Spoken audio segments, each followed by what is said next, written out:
Punjabi radio USA ਸੁਣ ਰਹੇ ਸਾਰੇ ਹੀ ਮਾਣਯੋਗ ਅਤੇ ਸਤਿਕਾਰਤ ਸਰੋਤਿਆਂ ਨੂੰ ਪੰਜਾਬੀ ਰੇਡੀਓ USA ਦੀ ਟੀਮ ਅਤੇ ਮੇਰੇ ਰਾਜਕੁਲਬੀਰ ਸਿੰਘ ਨੂੰ ਆਪ ਜੀ ਨੂੰ ਬਹੁਤ ਪਿਆਰ ਸਤਿਕਾਰ ਸਹਿਤ ਦੋਨੋਂ ਜੋੜ ਕੇ ਨਿੱਘੀ ਜਿਹੀ ਸਤਿ ਸ੍ਰੀ ਅਕਾਲ ਸਭ ਨੂੰ ਜੀ ਨੂੰ ਆਖਦੇ ਹਾਂ। ਸੋ ਤੇ ਪ੍ਰੋਗਰਾਮ ਖਬਰ ਤੇ ਨਜ਼ਰ ਦੇ ਵਿੱਚ ਆਪ ਸਭ ਦਾ ਸਵਾਗਤ ਹੈ। ਅੱਜ 1 ਜੁਲਾਈ ਦਿਨ ਸ਼ਨੀਚਰਵਾਰ ਤੇ ਆਪਣੇ ਨਾਲ ਸਵੇਰ ਦੇ ਖਬਰ ਤੇ ਨਜ਼ਰ ਪ੍ਰੋਗਰਾਮ 'ਚ ਜੁੜ ਚੁੱਕੇ ਨੇ ਮਿੰਟੂ ਗੁਰਸਰੀਆ ਜੀ ਮਲੋਟ ਸਟੂਡੀਓਜ਼ ਤੋਂ। ਮਿੰਟੂ ਜੀ ਨਿੱਘੀ ਜੀ ਆਇਆਂ ਨੂੰ ਪਿਆਰ ਭਰੀ ਸਤਿ ਸ੍ਰੀ ਅਕਾਲ।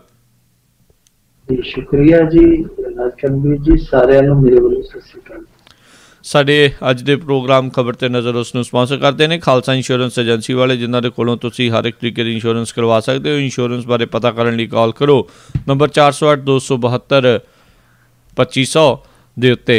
ਤੇ ਆਓ ਹੁਣ ਖਬਰਾਂ ਦੇ ਵੱਲ ਵੱਧਦੇ ਹਾਂ। ਮਿੰਟੂ ਜੀ, ਸਭ ਤੋਂ ਪਹਿਲੀ ਖਬਰ ਦੇ ਉੱਤੇ ਨਜ਼ਰ ਮਾਰੀਏ ਤਾਂ GST ਹੋਈ ਪਈ ਹੈ ਚਾਰੇ ਚੁਫੇਰੇ ਵੀ। ਛੋਟੇ ਤੇ ਕਹਿੰਦੇ ਦਰਮਿਆਨੇ ਵਰਗ ਨੂੰ GST ਦੀ ਮਾਰ ਵਿਖਾਈ ਦੇਣ ਲੱਗ ਪਈ। ਦੇਖੋ ਰਾਜਕੁਲਬੀਰ ਜੀ, ਕਮਾਲ ਦੀ ਗੱਲ ਹੈ ਕਿ ਜਿਹੜਾ ਨਰਿੰਦਰ ਮੋਦੀ ਕਦੇ GST ਬਾਰੇ ਕਹਿੰਦਾ ਸੀਗਾ ਕਿ ਇਹਦੀ ਸੰਰਚਨਾ ਜਿਹੜੀ ਜਾਂ ਰਚਨਾ ਕਹਿੰਦੇ ਜੋ ਕਹਿੰਦੇ ਸੰਰਚਨਾ, ਇਹ ਰਚਨਾ ਹੀ ਇਹਦੀ ਠੀਕ ਨਹੀਂ, ਇਹ ਇੰਡੀਆ 'ਚ ਕਦੇ ਵੀ ਲਾਗੂ ਨਹੀਂ ਹੋ ਸਕਦੀ। ਉਹੀ ਮੋਦੀ ਸਾਹਿਬ ਘੰਟਾ ਖੜਕਾਉਣ ਤੋਂ ਬਾਅਦ ਰਾਤ 12 ਵਜੇ ਤੋਂ ਬਾਅਦ ਅੱਜ ਦਿਨੇ ਵੀ ਲੋਕਾਂ ਦੇ ਵਿੱਚ ਆਏ ਆ ਔਰ ਉਹਨਾਂ ਨੇ ਇਸ ਆਪਣੇ ਆਰਥਿਕ ਕਦਮ ਨੂੰ ਬਹੁਤ ਇਨਕਲਾਬੀ ਕਦਮ ਦੱਸਿਆ ਔਰ ਇੱਥੋਂ ਤੱਕ ਕਿਹਾ ਕਿ ਜਿਹੜੇ ਚਾਰਟਰਡ ਅਕਾਊਂਟੈਂਟ ਹੁੰਦੇ ਆ ਉਹ ਸਾਡੀਆਂ ਬਾਹਾਂ ਨੇ ਤੇ ਉਹਨਾਂ ਨੇ ਸਾਨੂੰ ਜੀ ਦੁਬਾਰਾ ਹਾਂਜੀ ਠੀਕ ਹੈ ਭਾਜੀ, ਠੀਕ ਜੀ ਮਿੰਟੂ ਜੀ। ਦੇਖੋ ਰਾਜਕੁਲਬੀਰ ਜੀ, GST ਬਾਰੇ ਕਮਾਲ ਦੀ ਗੱਲ ਹੈ ਕਿ ਜਿਸ ਨਰਿੰਦਰ ਮੋਦੀ ਨੇ ਕਦੇ ਇਸ ਨੂੰ ਮੁੱਢੋਂ ਹੀ ਨਕਾਰਿਆ ਸੀਗਾ, ਕਿਹਾ ਸੀਗਾ ਕਿ ਇਹਦੀ ਰਚਨਾ ਹੀ ਠੀਕ ਹੈ, ਭਾਰਤ ਦੇ ਵਿੱਚ ਕਦੇ ਲਾਗੂ ਨਹੀਂ ਹੋ ਸਕਦੀ, ਉਹੀ ਨਰਿੰਦਰ ਮੋਦੀ ਰਾਤ ਵੀ ਨਹੀਂ ਸੁੱਤਾ ਤੇ ਅੱਜ ਦਿਨੇ ਵੀ ਲੋਕਾਂ ਦੇ ਵਿਚਾਲੇ ਰਿਹਾ, ਸਿਰਫ ਤੇ ਸਿਰਫ ਇਹੋ ਦੱਸਣ ਲਈ ਕਿ ਅਸੀਂ ਬਹੁਤ ਵੱਡਾ ਇੱਕ ਆਰਥਿਕ ਸੁਧਾਰਾਂ ਦਾ ਇਨਕਲਾਬੀ ਕਦਮ ਚੁੱਕਿਆ ਜੀ। ਯਾਨੀ ਜਿਸ ਬੰਦੇ ਨੇ ਕਦੇ ਇਸ ਨੂੰ ਬਿਲਕੁਲ ਮੂਲੋਂ ਰੱਦ ਦਿੱਤਾ ਸੀ, ਅੱਜ ਉਹ ਇਸ ਨੂੰ ਬਹੁਤ ਵੱਡਾ ਆਰਥਿਕ ਸੁਧਾਰ ਮੰਨਦਾ ਪਿਆ। ਤੇ ਸਾਨੂੰ ਵੀ ਮੰਨ ਲੈਣਾ ਚਾਹੀਦਾ। ਜੇ ਉਹਨਾਂ ਦਾ ਹਿਰਦੇ ਪਰਿਵਰਤਨ ਹੋ ਗਿਆ, ਦਿਲ ਪਰਿਵਰਤਨ ਹੋ ਗਿਆ, ਤੇ ਫਿਰ ਥੋੜਾ ਜਿਹਾ ਸਾਨੂੰ ਵੀ ਪਰਿਵਰਤਨ ਹੋ ਜਾਣਾ ਚਾਹੀਦਾ ਹੈ। ਸਾਰਾ ਦੇਸ਼ ਦੇਖੋ ਰਾਜਕੁਲਬੀਰ ਜੀ ਇਸ ਗੱਲ ਨੂੰ ਲੈ ਕੇ ਚੱਲਦਾ ਹਮੇਸ਼ਾ, ਕਿਉਂਕਿ ਭਾਰਤ ਦੇ ਲੋਕਾਂ ਨੂੰ ਵੀ ਇਹੋ ਹੀ ਉਮੀਦ ਬਚੀ ਹੋਈ ਹੈ ਕਿ ਕਿਸੇ ਦਿਨ ਅਸੀਂ ਵੀ ਇੱਕ ਆਦਰਸ਼ ਦੇਸ਼ ਸਿਰਜ ਸਕਾਂਗੇ।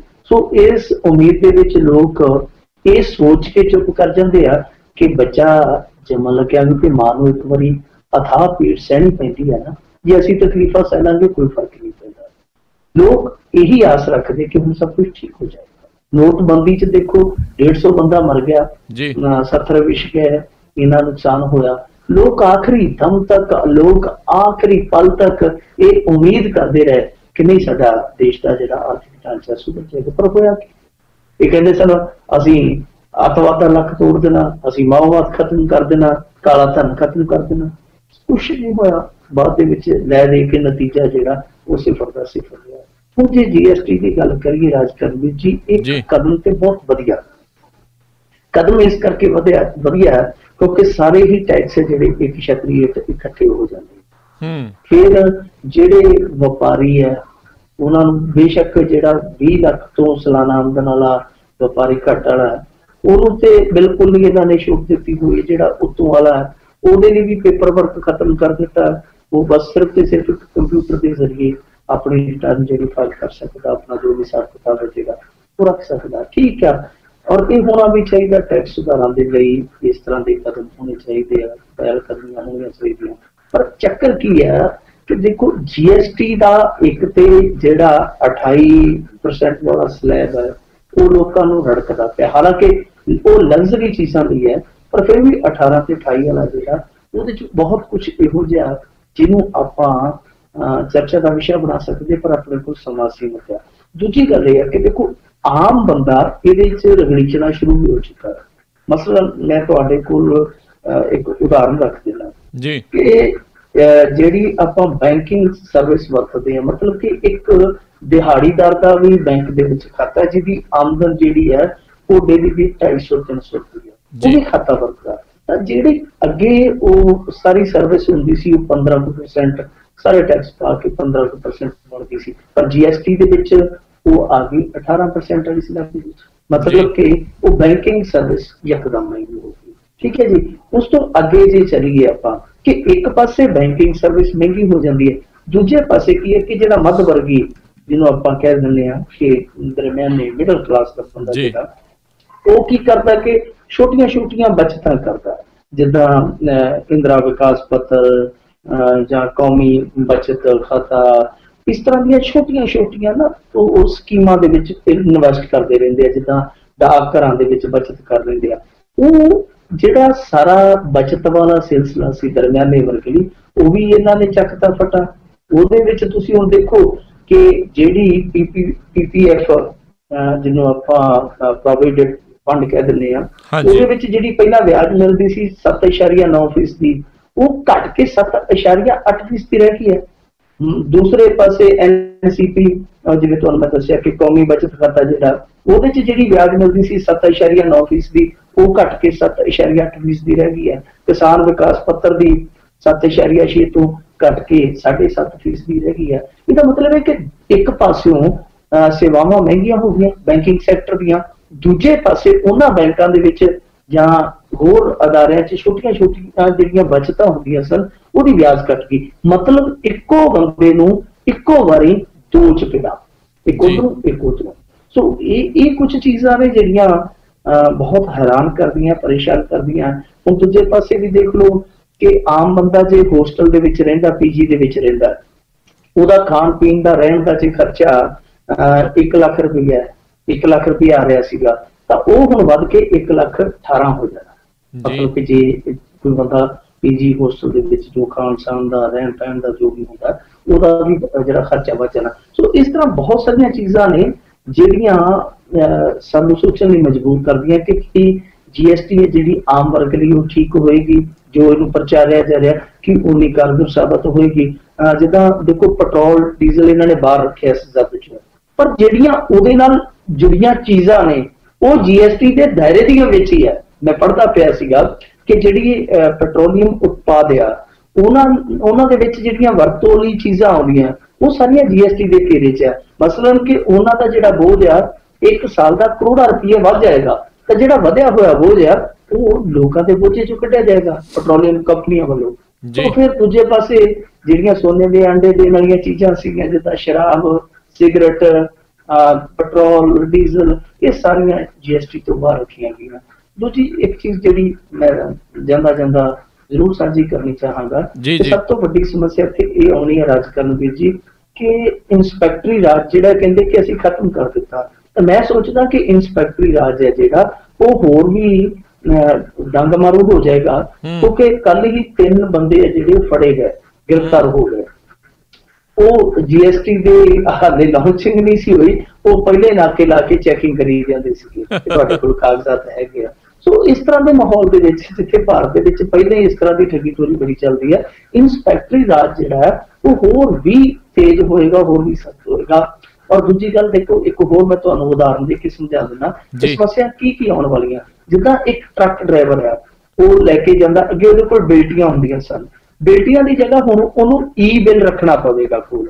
ਈ-ਬਿੱਲ ਦੇ ਵਿੱਚ ਟੈਕਸ ਹੈ ਜਿਹੜਾ ਉਹ ਅਲੱਗ ਤੋਂ ਲੱਗਣਾ ਚਾਹੀਦਾ ਹੈ। ਸੋ ਦੇਖੋ, ਇੱਕ ਟਰੱਕ ਡਰਾਈਵਰ ਜਿਹੜਾ ਬਹੁਤਾ ਪੜ੍ਹਿਆ ਲਿਖਿਆ ਨਹੀਂ, ਮੰਨ ਲਓ ਜੇ ਬਿੱਲ ਦੇ ਵਿੱਚ ਕੋਈ ਊਣਤਾਈ ਰਹਿ ਗਈ ਤੇ ਉਹਨੂੰ ਤੇ 50 ਥਾਈਂ ਤੇ ਉਹਨੂੰ ਲੋਕਾਂ ਤੇ ਲੁੱਟ ਲੈਣਾ, ਜਿਹੜੇ ਇੰਸਪੈਕਟਰੀ ਰਾਜ ਦੇ ਜਿਹੜੇ ਦਿੰਦੇ ਹੋਣਗੇ। ਸੋ ਇੱਕ ਬਹੁਤ ਵੱਡੀ ਸਮੱਸਿਆ ਹੈ ਕਿ ਇਹ ਜਿਹੜੀਆਂ ਕਮੀਆਂ, ਦੇਖੋ ਏਡੇ ਵੱਡੇ ਆਰਥਿਕ ਸੁਧਾਰ ਦੇ ਵਿੱਚ, ਟੈਕਸ ਪ੍ਰਣਾਲੀ ਸੁਧਾਰ ਦੇ ਵਿੱਚ ਕੁਛ ਨਾ ਕੁਛ ਖਾਮੀਆਂ ਤੇ ਰਹਿਣਗੀਆਂ ਰਾਜਕਰਨਵੀਰ ਜੀ। ਸਭ ਤੋਂ ਵੱਡੀ ਗੱਲ, ਬੁਨਿਆਦੀ ਗੱਲ ਇਹ ਆ ਕਿ ਕਿੰਨੀ ਜਲਦੀ ਇਹ ਇਹਨਾਂ ਖਾਮੀਆਂ ਨੂੰ ਦੂਰ ਕਰਦੇ ਆ।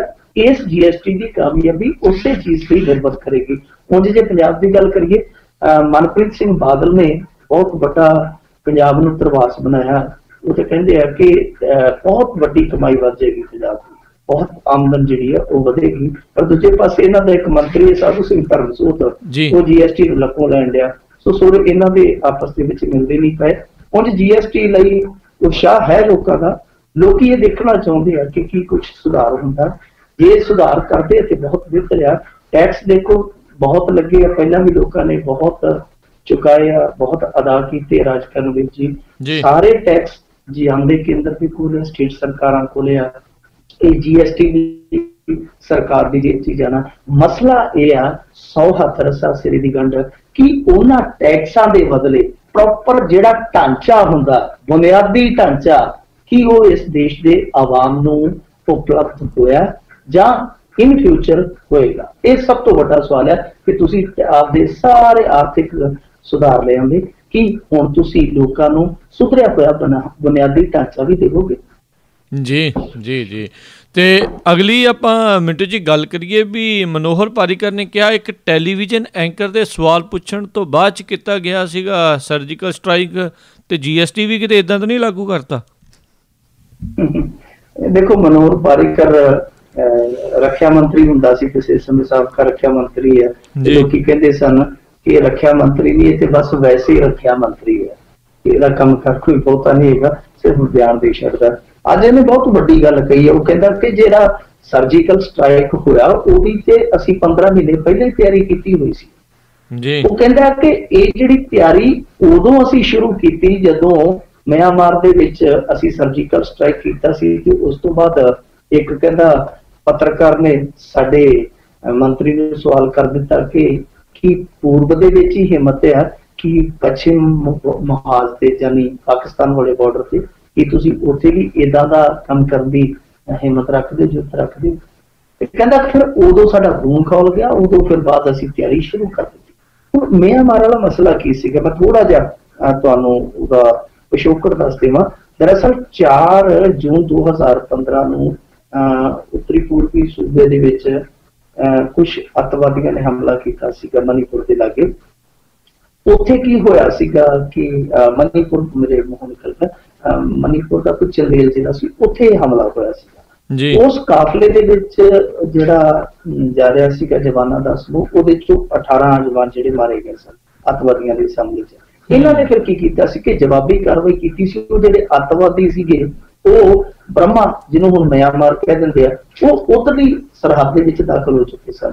ਸੋ ਇਹਨਾਂ ਨੇ ਲੱਭ ਕੇ ਫਿਰ ਉਹਨਾਂ ਦੀ ਸਰਹੱਦ ਦੇ ਵਿੱਚ ਵੜ ਕੇ ਮਾਰੇ ਸਨ। ਪਰ ਉਦੋਂ ਵੀ ਇਹਨਾਂ ਨੇ ਬੇਵਕੂਫੀ ਕੀਤੀ, ਸਾਰਾ ਕੁਛ ਕਰਕੇ ਆ ਗਏ ਸਨ। ਫੌਜ ਨੇ ਆਪਦਾ ਕੰਮ ਨਿਬੇੜ ਕੇ ਆ ਕੇ ਚਾਹ ਪਾਣੀ ਵੀ ਪੀ ਲਿਆ, ਸਭ ਕੁਛ ਠੀਕ ਭੁੱਲ ਭੁਲਾ ਗਿਆ।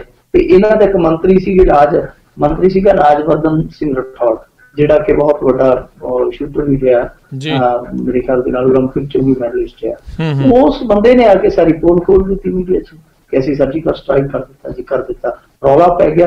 ਫਿਰ ਬ੍ਰਹਮਾ ਨੂੰ ਜਾਂ ਅੱਜ ਦੇ ਮਿਆਂਮਾਰ ਨੂੰ ਇਸ ਗੱਲ ਦਾ ਖੰਡਨ ਕਰਨਾ ਪਿਆ ਸੀ ਕਿ ਭਾਰਤੀ ਫੌਜ ਇੱਧਰ ਆਈਓ ਹੀ ਨਹੀਂ। ਸੋ ਫਿਰ ਬੜੀ ਸਥਿਤੀ ਹਾਸੋਹੀਣੀ ਹੋ ਗਈ ਸੀ। ਤੇ ਉਦੋਂ ਦੀ ਗੱਲ ਮਨੋਹਰ ਪਾਰੀਕਰ ਜੀ ਕਰਦੇ ਪਏ ਆ, ਕਹਿੰਦੇ ਜੀ ਕਿ ਉਦੋਂ ਇੱਕ ਪੱਤਰਕਾਰ ਨੇ ਸਵਾਲ ਕੀਤਾ ਅਸੀਂ ਰਾਜਵਰਧਨ ਸਿੰਘ ਰਾਠੌੜ ਨੂੰ, ਤੇ ਉਦੋਂ ਹੀ ਅਸੀਂ ਤਿਆਰੀ ਰੱਖ ਦਿੱਤੀ ਸੀ। ਹੁਣ ਦੇਖੋ, ਮਨੋਹਰ ਪਾਰੀਕਰ ਹੈ ਜਿਹੜਾ ਉਹ ਬਹੁਤ ਵੱਡਾ ਸਵਾਲ ਖੜਾ ਕਰਦਾ ਪਿਆ ਸਾਡੇ ਰੱਖਿਆ ਮਹਿਕਮੇ ਤੇ, ਸਾਡੀ ਫੌਜ ਤੇ ਬਹੁਤ ਵੱਡਾ ਸਵਾਲ ਖੜਾ ਕਰੀ ਜਾਂਦਾ। ਕਿਉਂਕਿ ਦੇਖੋ, ਇਹ ਜਿਹੜਾ ਹਮਲਾ ਹੋਇਆ ਸੀ, ਇਹ ਤੇ ਉੜੀ ਕੈਂਪ ਤੇ ਜਿਹੜਾ ਹਮਲਾ ਹੋਇਆ ਸੀ ਉਹਦੀ ਇੱਕ ਪ੍ਰਤੀਕਿਰਿਆ ਸੀ, ਜਵਾਬੀ ਪ੍ਰਤੀਕਿਰਿਆ ਸੀ। ਉਹ ਕਹਿੰਦਾ ਕਿ ਅਸੀਂ ਤਾਂ 15 ਮਹੀਨੇ ਪਹਿਲੇ ਤਿਆਰੀ ਕਰੀ ਬੈਠੇ ਸੀ। ਜਾਂ ਤੇ ਹੁਣ ਇਹ ਕਹਿੰਦਾ ਕਿ ਜੀ ਅਸੀਂ ਮੌਕਾ ਲੱਭਦੇ ਸੀ, ਸਾਡੇ ਦਿਲ ਦੇ ਵਿੱਚ ਤਾਂ ਸੀ ਕਿਤੇ ਮੌਕਾ ਬਣਿਆ ਤੇ ਅਸੀਂ ਸਰਜੀਕਲ ਸਟ੍ਰਾਈਕ ਕਰਾਂਗੇ। ਪਰ ਉਹ ਕਹਿੰਦਾ ਕਿ ਨਹੀਂ, ਅਸੀਂ ਉਦੋਂ ਤੋਂ ਤਿਆਰੀ ਕੀਤੀ ਹੋਈ ਸੀ, ਤਿਆਰੀ ਆਰੰਭੀ ਹੋਈ ਸੀ, ਅਸੀਂ ਉਹ ਜਿਹੜਾ ਸਰਜੀਕਲ ਸਟ੍ਰਾਈਕ ਫੇਲ ਕੀਤਾ। ਸੋ ਕਈ ਸਵਾਲ ਉਹ ਆਪਣੇ ਆਪ ਤੇ ਖੜੇ ਕਰ ਗਿਆ, ਕਿਉਂਕਿ ਇਹ ਉਹੀ ਰੱਖਿਆ ਮੰਤਰੀ ਹੈ, ਵੈਸੇ ਸਾਬਕਾ ਰੱਖਿਆ ਮੰਤਰੀ, ਪਰ ਉਸ ਸਮੇਂ ਰੱਖਿਆ ਮੰਤਰੀ ਸੀ ਜਦੋਂ ਉਹਨੇ ਆਖਿਆ ਸੀ ਕਿ ਜਿਹੜਾ ਅਟੈਕ ਹੋਇਆ, ਜਿਹੜਾ ਸਰਜੀਕਲ ਸਟ੍ਰਾਈਕ ਕੀਤਾ ਸੀ, ਇਹ RSS ਦੀ ਪ੍ਰੇਰਨਾ ਨਾਲ ਕੀਤਾ। ਹੁਣ ਕਦੇ ਕਹੀ ਜਾਂਦਾ ਕਿ RSS ਦੀ ਪ੍ਰੇਰਨਾ ਨਾਲ ਕੀਤਾ, ਕਦੇ ਕਹੀ ਜਾਂਦਾ ਕਿ ਜੀ ਪੱਤਰਕਾਰ ਵੱਲੋਂ ਮਾਰੇ ਮਿਹਣੇ ਕਰਕੇ ਕੀਤਾ, ਤੇ ਕਦੇ ਕਹਿ ਦਿੰਦਾ ਜੀ ਕਿ ਸਾਡੇ ਫੌਜਾਂ ਦੀ ਬਹਾਦਰੀ ਦਾ ਕੰਮ ਆ। ਸੋ ਇਹਨੂੰ ਇੱਕ ਸਟੈਂਡ ਕਲੀਅਰ ਕਰਨਾ ਚਾਹੀਦਾ। ਪਰ ਵੈਸੇ ਇਹ ਬੰਦਾ ਜਦੋਂ ਬੋਲਦਾ ਨਾ, ਉਦੋਂ ਕਈ ਵਾਰ ਇਹ ਆਪਣੇ ਆਪ ਨੂੰ ਹੀ ਗੋਲ ਕਰ ਦਿੰਦਾ ਹੈ। ਇਹਨੇ ਇੱਕ ਵਾਰੀ ਲਾਲ ਕ੍ਰਿਸ਼ਨ ਅਡਵਾਨੀ ਦੇ ਸਵਾਲ ਤੇ ਕਹਿਤਾ ਸੀ, ਕਹਿੰਦਾ ਛੱਡੋ ਜੀ ਉਹਦੀ ਗੱਲ ਕੀ ਕਰਨੀ, ਉੱਥੇ ਵਿਆਹਚਾਰ ਆ ਤੇ ਵਿਆਹਚਾਰ ਕਦੇ ਕੰਮ ਆਉਂਦਾ ਹੁੰਦਾ ਕਿਸੇ। ਸੋ ਇਹ ਇਹੋ ਜਿਹਾ ਮੰਤਰੀ ਹੈ, ਇਹੋ ਜਿਹਾ ਰੱਖਿਆ ਮੰਤਰੀ ਹੈ, ਤੇ ਇਹੋ ਜਿਹਾ ਹੁਣ ਦਾ ਮੁੱਖ ਮੰਤਰੀ ਆ। ਸੈਲਫ ਗੋਲ ਕਰਨ ਦੇ ਵਿੱਚ ਮਾਰ ਆ। ਮੈਨੂੰ ਲੱਗਦਾ ਕਿ ਅੱਜ ਵੀ ਇਹ ਭਾਰਤੀ ਜਨਤਾ ਪਾਰਟੀ ਨੂੰ ਸੈਲਫ ਗੋਲ ਕਰ ਗਿਆ। ਜੀ ਜੀ। ਅਗਲੀ ਗੱਲ ਕਰੀਏ, ਭਾਰਤ ਦਾ ਰੱਖਿਆ ਉਤਪਾਦਨ ਦਾ ਜਿਹੜਾ ਸਾਰਾ ਹੀ ਕੰਮ ਪੂਰੀ ਤਰ੍ਹਾਂ ਨਿੱਜੀ ਹੱਥਾਂ ਦੇ ਵਿੱਚ ਜਾਵੇਗਾ, ਇਹ ਪ੍ਰਧਾਨ ਮੰਤਰੀ ਉਹੀ ਹੈ ਜਦੋਂ ਰੇਲਵੇ ਨੂੰ ਨਿੱਜੀ ਕਰਨ ਦੀ ਗੱਲ ਚੱਲਦੀ ਸੀ ਉਦੋਂ ਬਹੁਤ ਇਹਨਾਂ ਨੂੰ ਪੀੜਾ ਹੋਈ ਸੀ, ਜਦੋਂ ਇਹ ਆਪੋਜੀਸ਼ਨ ਪਾਰਟੀ ਸੀਗੇ। ਇਹਨਾਂ ਦਾ ਇੱਕ ਸਵਦੇਸ਼ੀ ਜਾਗਰਣ ਮੰਚ RSS ਵਾਲਿਆਂ ਦਾ ਜੀ, ਉਹ ਤੇ 1990 ਦੇ ਦਹਾਕੇ ਤੋਂ ਵਿਰੋਧ ਕਰਦੇ ਆ। ਉਹ ਕਹਿੰਦੇ ਕਿ ਬਾਹਰੋਂ ਚੀਜ਼ਾਂ ਆਉਣੀਆਂ ਨਹੀਂ ਚਾਹੀਦੀਆਂ, ਬਾਹਰੋਂ ਨਿਵੇਸ਼ ਆਉਣਾ ਹੀ ਨਹੀਂ ਚਾਹੀਦਾ। ਇੱਕ ਬਕਾਇਦਾ ਸਵਦੇਸ਼ੀ ਜਾਗਰਣ ਮੰਚ ਬਣਿਆ ਹੋਇਆ ਇਹਨਾਂ ਦਾ, ਬਹੁਤ ਵੱਡਾ ਵਿਰੋਧ ਕਰਦਾ ਉਹ ਇਹਨਾਂ ਚੀਜ਼ਾਂ ਦਾ। ਖੈਰ ਇਹਨਾਂ ਨੇ ਤੇ ਫਿਰ ਕਮਾਲ ਕਰ ਦਿੱਤੀ। ਹੁਣ ਤੁਹਾਨੂੰ ਪਤਾ ਹੀ ਹੈ ਕਿ ਇਹਨਾਂ ਨੇ ਰੱਖਿਆ ਉਤਪਾਦ ਦੇ ਵਿੱਚ 100% ਵਿਦੇਸ਼ੀ ਨਿਵੇਸ਼ ਖੋਲਿਆ ਹੋਇਆ, ਜਿਹਨੂੰ FDI ਕਹਿ ਦਿੰਦੇ ਆ। 100% FDI ਖੁੱਲੀ ਹੋਈ ਹੈ। ਦੂਜੇ ਪਾਸੇ ਹੁਣ ਜੋ ਗੱਲ ਨਿਕਲ ਕੇ ਆਉਂਦੀ ਪਈ ਆ ਉਹ ਬੜੀ ਹੈਰਾਨ ਕਰਦੀ ਹੈ ਕਿ 222 ਨਿੱਜੀ ਕੰਪਨੀਆਂ ਨੂੰ ਇਹਨਾਂ ਨੇ ਲਾਇਸੈਂਸ ਜਾਰੀ ਕਰ ਦਿੱਤੇ ਆ ਕਿ ਜੋ ਜਨਤਕ ਸੈਕਟਰ 'ਚ 143 ਰੱਖਿਆ ਉਤਪਾਦ ਤਿਆਰ ਕੀਤੇ ਜਾਂਦੇ ਸਨ, ਉਹ ਹੁਣ ਉਹ 222 ਨਿੱਜੀ ਕੰਪਨੀ ਵਾਲੇ ਕਰਿਆ ਕਰਨਗੇ। ਸੁਣਨ ਦੇ ਵਿੱਚ ਤੇ ਇਹ ਵੀ ਆਉਣ ਡਿਆ ਕਿ ਜਬਲਪੁਰ ਫੈਕਟਰੀ ਸੀ ਜਿਹੜੀ, ਜਿਹਦੇ 'ਚ ਮੋਟਰ ਗੱਡੀਆਂ ਬਣਦੀਆਂ ਨੇ ਫੌਜ ਵਾਲਿਆਂ ਦੀਆਂ, ਉਹ ਜਬਲਪੁਰ ਫੈਕਟਰੀ ਨੂੰ ਵੀ ਤਾਲਾਬੰਦੀ ਹੋਣ ਜਾ ਰਹੀ ਹੈ, ਕਿਉਂਕਿ ਉਹ ਵੀ ਬੰਦ ਹੋ ਰਹੀ ਹੈ, ਨਿੱਜੀ ਹੱਥਾਂ 'ਚ ਜਾ ਰਹੀ ਹੈ। ਇੱਕ ਚੀਜ਼ ਹੋਰ ਸੁਣਨ ਨੂੰ ਆ ਰਹੀ ਹੈ ਕਿ ਨੀਤੀ ਆਯੋਗ ਦੇ ਸੁਝਾਅ ਤੇ ਅਸਲਾ ਤੇ ਹਥਿਆਰ ਬਣਾਉਣ ਵਾਲੀਆਂ 4 ਛੋਟੀਆਂ ਫੈਕਟਰੀਆਂ ਜਿਹੜੀਆਂ, ਉਹਨਾਂ ਦਾ ਵੀ ਨਿੱਜੀਕਰਨ ਕਰ ਦਿੱਤਾ ਗਿਆ। ਇੱਕ ਹੋਰ ਵੀ ਗੱਲ ਸੁਣਨ ਨੂੰ ਮਿਲਦੀ ਪਈ ਹੈ ਕਿ ਆਰਡੀਨੈਂਸ ਫੈਕਟਰੀਆਂ ਦੀਆਂ ਜਿਹੜੀਆਂ ਜ਼ਮੀਨਾਂ ਸੀ ਉਹਨਾਂ ਦਾ ਵੀ ਵਪਾਰੀਕਰਨ ਕਰਕੇ ਕਾਰਪੋਰੇਟ ਸੈਕਟਰ ਦੇ ਹਵਾਲੇ ਕੀਤਾ ਜਾ ਰਿਹਾ। ਇੱਕ ਹੋਰ ਬਹੁਤ ਵਿਲੱਖਣ ਗੱਲ ਔਰ ਬੜੀ ਸੋਚਣ ਵਾਲੀ ਗੱਲ ਆ ਕਿ ਜੋ ਹਥਿਆਰਾਂ ਤੇ ਅਸਲੇ ਦੀ ਪਰਖ ਕਰਦੀ ਹੈ ਏਜੰਸੀ, ਜਿਹਨੂੰ ਆਪਾਂ ਨਿਗਰਾਨ ਏਜੰਸੀ ਕਹਿ ਸਕਦੇ ਹਾਂ, ਉਹ ਹੈ ਇੱਥੇ ਭਾਰਤ ਦੇ ਵਿੱਚ DGQA। ਉਹਦਾ ਰੋਲ ਸੀਮਤ ਕੀਤਾ ਜਾ ਰਿਹਾ, ਉਹਦੇ ਰੋਲ ਨੂੰ ਘਟਾਇਆ ਜਾ ਰਿਹਾ, ਉਹਦੇ ਅਧਿਕਾਰਾਂ ਨੂੰ ਕੁੰਡਾ ਕੀਤਾ ਜਾ ਰਿਹਾ। ਇਹਦਾ ਮਤਲਬ ਇਹ ਹੈ ਕਿ ਜਿਹੜਾ ਨਿੱਜੀ ਸੈਕਟਰ ਹੈ ਉਹ ਮਨਮਾਫਕ ਕੰਮ ਕਰੇ, ਉਹਨਾਂ ਤੇ ਕੋਈ ਨਿਗਰਾਨੀ ਨਾ ਹੋਵੇ। ਇਸੇ ਕਰਕੇ DGQA ਦੇ ਜਿਹੜੇ ਅਧਿਕਾਰ ਆ ਉਹ ਸੀਮਤ ਕੀਤੇ ਜਾ ਰਹੇ ਆ। ਇੱਕ ਚੀਜ਼ ਹੋਰ ਆ ਬੜੀ ਦਿਲਚਸਪ, ਉਹ ਇਹ ਆ ਕਿ ਫੌਜੀ ਜਵਾਨਾਂ ਨੂੰ ਸ਼ੁੱਧ ਦੁੱਧ ਸਪਲਾਈ ਕਰਨ ਵਾਲੇ ਮਿਲਟਰੀ ਫਾਰਮ ਵੀ ਬੰਦ ਕੀਤੇ ਜਾ ਰਹੇ ਆ। ਮਾਲ ਦੀ ਗੱਲ ਆ ਕਿ ਜਿੱਥੋਂ ਉਹਨਾਂ ਨੂੰ ਸ਼ੁੱਧ ਦੁੱਧ ਨਹੀਂ ਮਿਲਦਾ, ਉਹ ਫਾਰਮ ਵੀ ਇਹ ਬੰਦ ਕਰਨ ਲਈ ਆਤੁਰ ਹੋ ਗਿਆ। ਇੱਕ ਚੀਜ਼ ਹੋਰ ਆ ਕਿ ਇਹ ਸਾਰੇ ਜਿਹੜੇ ਪਬਲਿਕ ਸੈਕਟਰ ਦੇ ਹਵਾਲੇ ਕੀਤੇ ਜਾ ਰਹੇ ਰੱਖਿਆ ਉਤਪਾਦ ਰੱਖਿਆ ਕਾਰਖਾਨੇ, ਇਹਦੇ ਵਿੱਚ 4 ਲੱਖ ਦੇ ਕਰੀਬ ਫੌਜੀ ਇੰਜੀਨੀਅਰ ਜਾਂ ਆਮ ਸਾਇੰਸਦਾਨ ਜਿਹੜੇ ਆ ਉਹ ਕੰਮ ਕਰਦੇ ਪਏ। ਉਹਨਾਂ ਦਾ ਭਵਿੱਖ ਕੀ ਹੋਏਗਾ ਉਹ ਵੀ ਹਾਲ ਦੀ ਘੜੀ ਸਮਝ ਨਹੀਂ ਆ ਰਿਹਾ। ਦੂਜੀ ਗੱਲ ਰਾਜਕਾਰਨ ਵਿੱਚ ਇੱਕ ਸੋਚਣ ਵਾਲੀ ਹੈ, ਵਿਚਾਰਨ ਵਾਲੀ ਹੈ, ਉਹ ਇਹ ਆ ਕਿ ਦੇਖੋ ਇਹ ਸਾਰਾ ਕੁਝ ਜਿਹੜਾ ਕੀਤਾ ਜਾ ਰਿਹਾ ਇਹ ਮੇਰੇ ਖਿਆਲ ਦੇ ਨਾਲ ਨਹੀਂ ਹੋਣਾ ਚਾਹੀਦਾ, ਖਾਸ ਤੌਰ ਤੇ ਰੱਖਿਆ ਦੇ ਮਾਮਲੇ ਵਿੱਚ। ਤੁਸੀਂ ਹੋਰ ਸਭ ਕੁਝ ਨਿੱਜੀਕਰਨ ਕਰੀ ਚਲੋ, ਸਟੇਸ਼ਨ ਕਰ ਦਿੱਤੇ, ਤੁਸੀਂ ਬੱਸ ਅੱਡੇ ਕਰ ਦਿੱਤੇ, ਹਸਪਤਾਲ ਕਰ ਦਿੱਤੇ, ਜੋ ਮਰਜ਼ੀ ਕਰੀ ਚਲੋ, ਪਰ ਜਿਹੜਾ ਤੁਸੀਂ ਰੱਖਿਆ ਨਾਲ ਜੁੜਿਆ ਇਹ ਨਿੱਜੀਕਰਨ ਵਾਲਾ ਇਹ ਕੰਮ ਤੁਸੀਂ ਸ਼ੁਰੂ ਕੀਤਾ, ਮੇਰੇ ਖਿਆਲ ਦੇ ਨਾਲ ਇਹ ਤੁਹਾਨੂੰ ਚਾਹੀਦਾ ਨਹੀਂ ਸੀ। ਪਰ ਕੀ ਕਰੋ, ਜਿਵੇਂ ਆਂਦੇ ਹੁੰਦੇ ਨਾ ਕਿ ਯਾਰ ਦੀ ਯਾਰੀ ਲਿਖੀ ਜਾਂਦੀ, ਯਾਰ ਦੇ ਐਪ ਥੋੜੀ ਲਿਖੀ ਜਾਂਦੀ ਆ। ਇਹਨਾਂ ਦੀਆਂ ਯਾਰੀਆਂ ਜਿਹੜੀਆਂ ਉਹ ਕਾਰਪੋਰੇਟ ਘਰਾਣਿਆਂ ਦੇ ਨਾਲ ਆ, ਉਹ ਅੱਜ ਕੱਲ ਰੱਖਿਆ ਦੇ ਖੇਤਰ 'ਚ ਤਾਜ਼ਾ ਕਦਮ ਰੱਖੀ ਬੈਠੇ ਆ। ਉਹਨਾਂ ਲਈ ਵੀ ਕੁਛ ਨਾ ਕੁਛ ਰਿਉੜੀ ਹੈ ਜਿਹੜੀ ਰੱਖ ਵੀ ਰੱਖਣੀ ਆ। ਪਰ ਸ਼ਾਇਦ ਇਹ ਜਿਹੜੀ ਇੱਕ ਚੀਜ਼ ਭੁੱਲ ਜਾਂਦੇ ਆ ਕਿ MIC, ਤੁਹਾਨੂੰ ਸ਼ਾਇਦ ਸ਼ਬਦ ਉਹ ਬਿਹਤਰ ਪਤਾ ਹੋਣਾ ਅਮਰੀਕਾ ਵਾਲਿਆਂ ਨੂੰ, ਕਿ ਮਿਲਟਰੀ ਇੰਡਸਟਰੀਅਲ ਕੰਪਲੈਕਸ ਜਿਹੜਾ ਹੁੰਦਾ ਹੈ ਕਿ ਉਹਦੇ ਕਿੰਨੇ ਨੁਕਸਾਨ ਹੁੰਦੇ ਆ। ਜਿਹੜਾ ਉਹ ਕਾਰੋਬਾਰ ਆ ਉਹ ਜਦੋਂ ਕਿਸੇ ਦੇਸ਼ ਦੇ ਵਿੱਚ ਇਸ ਤਰ੍ਹਾਂ ਨਿੱਜੀ ਹੱਥਾਂ 'ਚ ਜਾਂਦਾ, ਮਿਲਟਰੀ ਸਾਜੋ ਸਮਾਨ ਵਾਲਾ ਕੰਮ ਜਿਹੜਾ ਨਿੱਜੀ ਸੈਕਟਰ ਕੋਲ ਜਾਂਦਾ, ਤੇ ਫਿਰ ਉੱਥੇ ਕਿਸ ਤਰ੍ਹਾਂ ਸੌਦੇ ਹਾਸਲ ਕਰਨ ਲਈ ਦਲਾਲ ਜਿਹੜੇ ਆ ਉਹ ਜਾ ਕੇ ਸੌਦੇਬਾਜ਼ੀ ਕਰਵਾਉਂਦੇ ਆ, ਕਿਸ ਤਰ੍ਹਾਂ ਖਰੀਦੋ ਫਰੋਖਤ ਹੁੰਦੀ ਹੈ। ਅਮਰੀਕਾ ਦੇ ਵਿੱਚੋਂ ਵੀ ਅਸੀਂ ਤੇ ਇਸ ਤਰ੍ਹਾਂ ਦੀਆਂ ਖਬਰਾਂ ਸੁਣ ਚੁੱਕੇ ਹਾਂ ਕਿ ਰਾਜਨੀਤਿਕ ਲੋਕਾਂ ਨੂੰ ਪ੍ਰਭਾਵਿਤ ਕੀਤਾ ਜਾਂਦਾ ਹਥਿਆਰ ਬਣਾਉਣ ਵਾਲੀਆਂ ਕੰਪਨੀਆਂ ਵੱਲੋਂ। ਉੱਥੇ ਤੇ ਚਲੋ ਘੱਟ ਨੇ, ਇੱਥੇ ਤੇ ਬਹੁਤ ਜ਼ਿਆਦਾ ਵਿਕ ਜਾਣਗੇ ਇਹੋ ਜਿਹੇ ਜਿਹੜੇ ਮਾੜਾ ਜਿਹਾ ਨੋਟਾਂ ਦਾ ਮੁਸ਼ਕਾਉਣ ਤੇ ਨੱਕ ਮਰੋੜ ਕੇ ਫਰਜ਼ ਵਾਲੇ ਪਾਸੇ ਲੰਘ ਜਾਂਦੇ। ਉਹ ਬੰਦੇ ਤੇ ਝੱਟ ਇਸ ਹਥਿਆਰਾਂ ਦੀ ਜਿਹੜੀ ਇਹ ਤਾੜ ਆਏਗੀ ਚੜ ਕੇ ਭਾਰਤ ਵਿੱਚ, ਉਹਦੇ ਨਾਲ ਦੀ ਨਾਲ ਉਗਲੇ ਲੱਗ ਜਾਣਗੇ। ਇਹ ਨੁਕਸਾਨ ਵਾਲੀ ਗੱਲ ਹੋ ਸਕਦੀ ਹੈ ਜੀ, ਕਿਉਂਕਿ ਜਿਹੜੇ ਇੱਥੇ ਆ ਕੇ ਹਥਿਆਰ ਬਣਾਉਣਗੇ ਕਾਰਪੋਰੇਟ ਘਰਾਣੇ, ਉਹਨਾਂ ਨੇ ਆਪਣਾ ਸਮਾਨ ਵੇਚਣ ਲਈ ਮੰਡੀ ਮੁਕਲੀ ਕਰਨੀ ਹੈ। ਹੋ ਸਕਦਾ ਹੈ ਖਾਨਾ ਜੰਗੀ ਜਾਂ ਜਿਵੇਂ ਸਾਡੇ ਇੱਥੇ ਅੱਗੇ ਅੰਦਰੂਨੀ ਗੜਬੜ ਵਾਲੇ ਕੁਝ ਇਲਾਕੇ ਆ, ਉਹਨਾਂ ਦੇ ਵਿੱਚ ਹੋਰ ਵੀ ਵਧਾਈ ਜਾਵੇ ਅੱਗ। ਦੂਜੀ ਗੱਲ ਇਹ ਵੀ ਹੈ कि इन्हां हथियारां दे जिहड़े ये निर्माता हुंदे आ वो कालाबाजारी भी बहुत करते हैं। सो बहुत खतरे ने, बहुत संशय ने। भारत ने ये जिहड़ा काम कीता ये एक तरह नाल कह लईए कि अंगियारियां ते पैर रखिया। हुण अगे चल के किन्ने कुछ छाले पैंदे आ समा दसेगा, पर हाल दी घड़ी ये दस किसी नूं नहीं है। अंदरों ये सूत्र दसदे आ इन्हां ने मन बना लिया जिन्ने रखिया उत्पाद सन जिहड़े मैं 143 सारिਆਂ ਦਾ ਕਾਰੋਬਾਰ ਹੈ ਜਿਹੜਾ ਉਹ ਕਾਰਪੋਰੇਟ ਜਗਤ ਕੋਲ ਚਲੇਗਾ। ਜੀ ਜੀ ਅਗਲੀ ਆਪਾਂ ਗੱਲ ਕਰੀਏ ਪਟਿਆਲੇ ਵਿੱਚ ਇੱਕ ਨੌਜਵਾਨ ਦੇ ਕਤਲ ਨੂੰ ਲੈ ਕੇ ਹੁੰਦਾ ਰਿਹਾ ਹੰਗਾਮਾ। ਦੇਖੋ ਇਹ ਇੱਕ ਮੁੰਡਾ ਕੱਲ ਕਤਲ ਹੋਇਆ, ਇਹਦੇ ਘਰ ਵਾਲੇ ਤੇ ਕਹਿੰਦੇ, ਇਹਦੇ ਵਾਰਸ ਤੇ ਕਹਿੰਦੇ ਆ ਕਿ ਮੁੰਡੇ ਨੂੰ ਬੁਲਾਇਆ ਗਿਆ ਉੱਥੇ ਫਿਰ ਪੀਜੀ ਹੋਸਟਲ ਜਿੱਥੇ ਰਹਿੰਦੇ ਸਨ ਜਿਹੜੇ ਦੂਜੇ ਘਰ ਵਾਲੇ ਉਹਨਾਂ ਨੇ ਕਤਲ ਕਰ ਦਿੱਤਾ। एक मुंडा मर गया, दूसरा जख्मी है। ये गल कहते हैं, पर पुलिस कहती है कि ये दो धड़ियां की लड़ाई हुई सी जिहदे च ये मुंडा मरिया जिहदा नाम पारस सी। एक मुंडा हुण जेरे इलाज है रजिंद्रा हस्पताल दे विच, ओहदे भी काफी सट्टा। ये जिहड़े इन्हां दे वारस सी अज इन्हां दे नेड़े रिश्तेदार सी वो सारे इकट्ठे होए। सवेर तो लैके उत्थे काफी तनाव दा माहौल बन गया। सड़कां ते पहलां उन्होंने धरना लाया, 1 घंटे का अल्टीमेटम दिता। जो पुलिस दोषियों को गिरफ्तार ना कर सकी तो फिर इन्होंने फुहारा चौक को आके पहला भनतोड़ की, फिर रजिंद्रा हस्पताल के मूहरे आके उत्थे भनतोड़ की। माल की गल है कि इन्होंने बसां भी नहीं छड्डियां जो उत्थे लंघ रही सी। तुहानूं पता है पटियाले तो जदों इधर नूं आईए बठिंडे नूं बहुत भीड़ भाड़ वाला इलाका है, उत्थों बसां बहुत निकलदियां ने बठिंडा साइड नूं, संगरूर साइड नूं, गंगानगर साइड। तो उत्थे काफी भनतोड़ हुई है। फिर पुलिस नूं अक के लाठीचार्ज करना पिया, क्योंकि पहला तो पुलिस सोचती रही कि पीड़ित परिवार आ, दुख दा मारिया, समय दा मारिया, कि इन्हां नूं होर मार मारी जानी चाहिए। पर बाद दे विच जदों स्थितियां जिहड़ियां वो हत्थों निकल लग पईयां, फिर पुलिस ने लाठीचार्ज कीता। बाद दे विच ये जिहड़े परिजन सन उन्हां मुंडियां दे, इन्हां दे वारस सन, इन्हां ने आके रजिंद्रा हस्पताल दे गेट मूहरे धरना ला दिता। देखो राजकरण वीर जी, किसी का मुंडा मर जाना, चाहे वो किसी भी धड़े नाल संबंधित है, किसी भी पार्टी नाल संबंधित, बड़ी माड़ी गल है जी। उस तो भी माड़ी गल ये आ कि जदों 12 घंटे 14 घंटे लंघ गए पुलिस ने कुछ भी नहीं किया, ये उस तो भी माड़ी गल है।